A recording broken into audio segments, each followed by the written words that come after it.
Ma'asyiral muslimin, jamaah salat fardu Jumat yang dimuliakan oleh Allah Subhanahu wa taala. Alhamdulillahi rabbil alamin. Bersyukur kepada Allah Subhanahu wa taala. Allah pertemukan kita di penghujung bulan Ramadan 1442 Hijriah. Tepatnya saat ini kita berada pada tanggal 25 Ramadan 1442 Hijriah. Dipertemukan pula kita pada hari yang mulia, hari Jumat, pertemuan di tempat yang mulia, di masjid bersama orang-orang beriman. InsyaAllah rangkaian nikmat ini akan kita bawa dalam rangka mendekatkan diri kepada Allah Subhanahu wa taala, yaitu dengan melaksanakan sholat fardu Jumat secara berjamaah. Berselawat kita kepada Rasulullah sallallahu alaihi wasallam di qaulin Allahumma shalli ala sayyidina Muhammad wa ala ali sayyidina Muhammad. Assalamu alayka ya Rasulullah.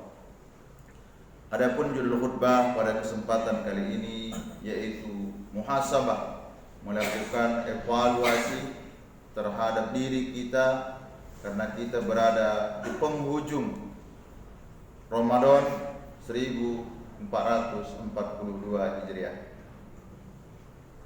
Bisa saja Ramadan kali ini adalah Ramadan terakhir untuk kita. Dan tidak menutup kemungkinan tahun depan masih ada Ramadan, masih ada. Tapi tidak ada jaminan apakah sampai umur kita diperkenankan Allah kita berjumpa dengan Ramadan tahun depan, tidak ada jaminan. Maka dari itu kita gunakanlah sisa-sisa hidup ini, kita gunakanlah sisa umur ini di bulan yang mulia ini dengan melakukan perbuatan-perbuatan yang disenangi oleh Allah, begitu juga Rasulullah sallallahu alaihi wasallam.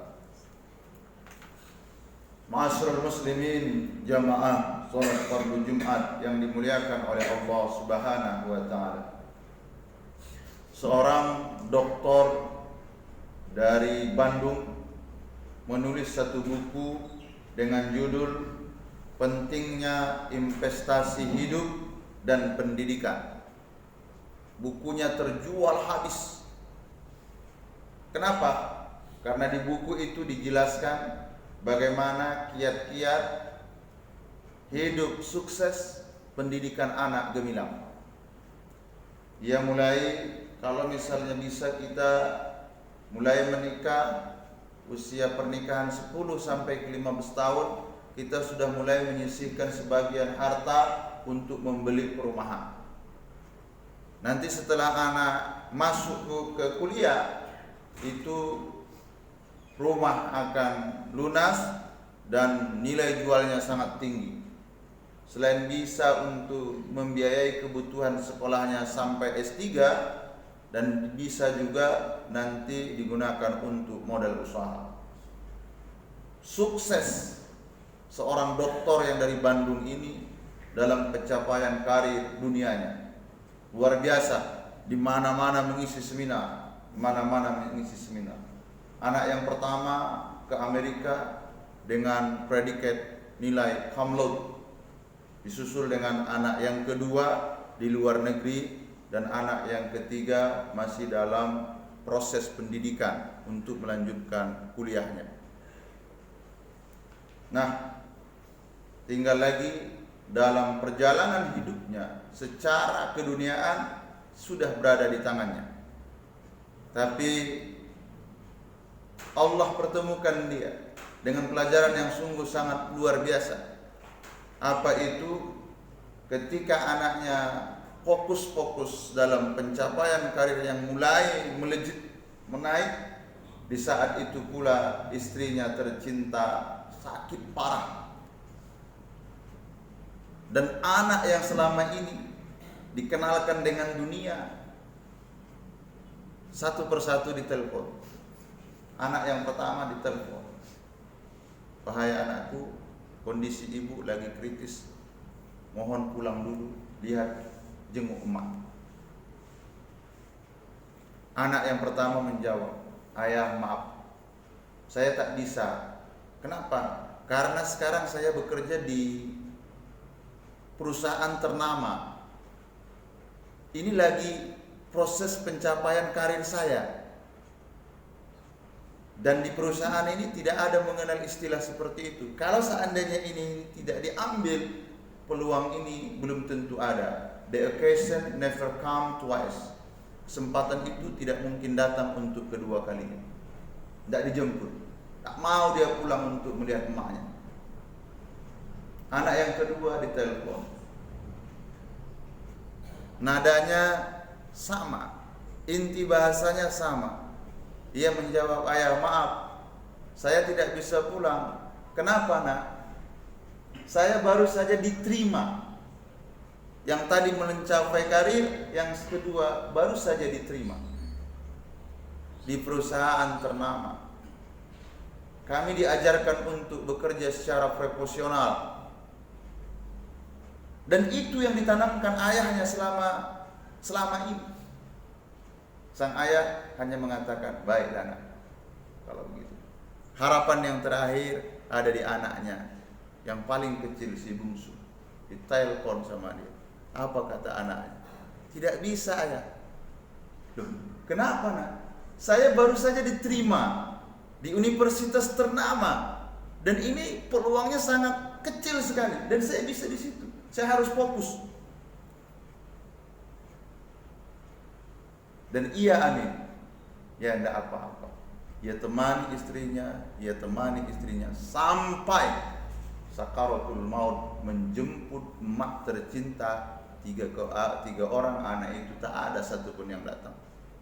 Disinilah ayah merasa di keramaian segitu banyak orang, tapi ia merasa sunyi, sepi. Kenapa? Karena harapan dialah yang pertama kali, ayah itulah yang mengajankan ketiga anaknya.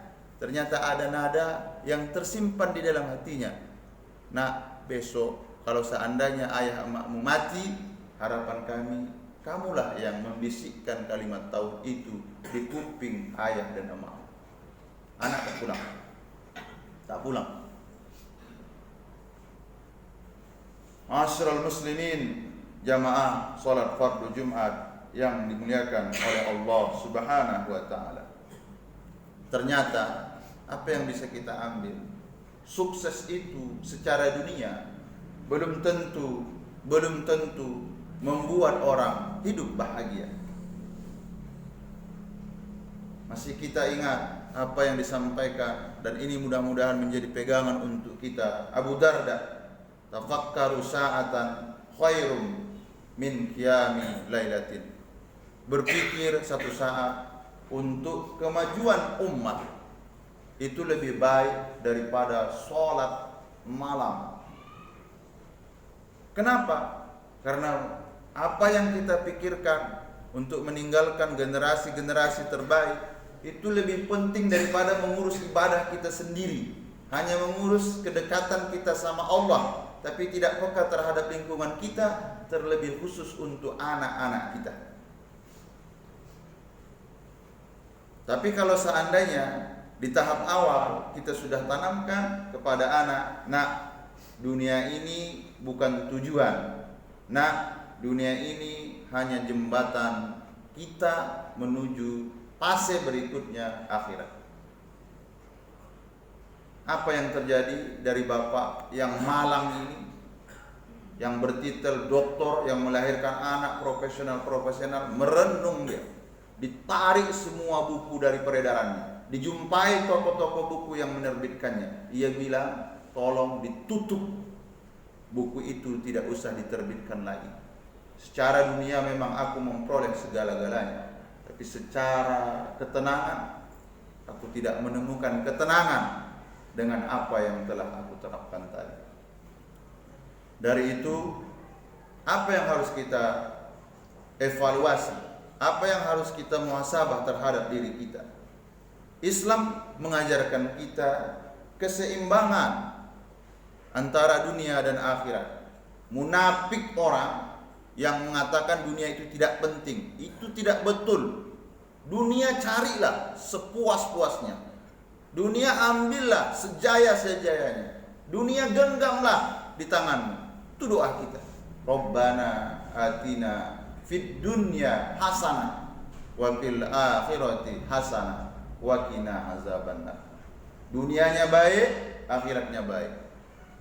Jadi kalau kita pun seandainya punya anak, silahkan kuliahkan anak ke luar negeri, mantap. Dukung anak untuk melanjutkan studinya ke luar negeri, mantap. Tapi sebelum ia ke sana, tanamkan dulu Al-Quran dan sunnahnya. Kalau tidak, ini akan menjadi bumerang untuk kedua orang tuanya. Kursuskan anak bahasa Inggris, bahasa Prancis, mantap. Tapi ada yang lebih penting dari situ, yaitu kenalkan dia bahasa Arab. Karena bahasa itulah bahasa Al-Quran. Dengan bahasa itulah ia komunikasi kepada Allah melalui sholat. Kalau seandainya ada event-event MTQ, bawa, ikutkan dia, agar dia saksikan ada umat Islam, ada kawan-kawannya yang kecil, yang setara sama dia, mampu melantunkan ayat suci Al-Quran. Ada yang bisa menghafal Al-Quran, bawa. Kalau ada pengajian, tenteng tangannya ke tempat pengajian itu. Karena mereka lah nanti yang melanjutkan pengajian itu kalau kita sudah tidak ada. Kalau ada pertemuan-pertemuan keluarga, ikutkan dia. Dudukkan dia di mana? Di samping ulama. Agar apa? Agar ia tahu adat istiadat, agar tahu ia sopan santun, agar ia tahu akhlak mulia dan ia mencintai ulamanya. Apalagi yang harus kita ajarkan kepada mereka? Bawa mereka sebulan sekali makan bersama anak yatim piatu, supaya tahu ia bagaimana kalau seandainya ia hidup tidak ada ayah dan emaknya. Terus titel terakhir di dunia, anak kita itu memperoleh titel profesor, doktor. Jangan bangga dengan titel yang seperti itu. Lulus enggak dia untuk pertanyaan-pertanyaan anak MDA? Lulus enggak seorang profesor doktor tadi untuk pertanyaan-pertanyaan anak kita di TPQ waktu kecil dulu? Pertanyaannya singkat. Apa itu? Marrabbuka, siapa Tuhan? Man nabiyuka, siapa nabimu? Ma kitabuka, apa kitabmu? Ini tidak bisa dijawab dengan keilmuan profesornya. Tapi ini bisa dijawab sejauh mana keimanannya kepada Allah, sejauh mana ia mendukung sunnah-sunnah Rasulullah Sallallahu Alaihi Wasallam. Andai kita sampaikan ini dan andai kita tidak hiraukan, kita hanya berikan makanannya, kita hanya berikan kesenangan hidupnya, itu pada prinsipnya kesenangan semu yang suatu saat Allah tuntut pertanggungjawabannya kepada kita sebagai seorang suami, sebagai seorang ayah, sebagai seorang pemimpin. Fa'tabiru ya ulil albab la'allakum tuflihun.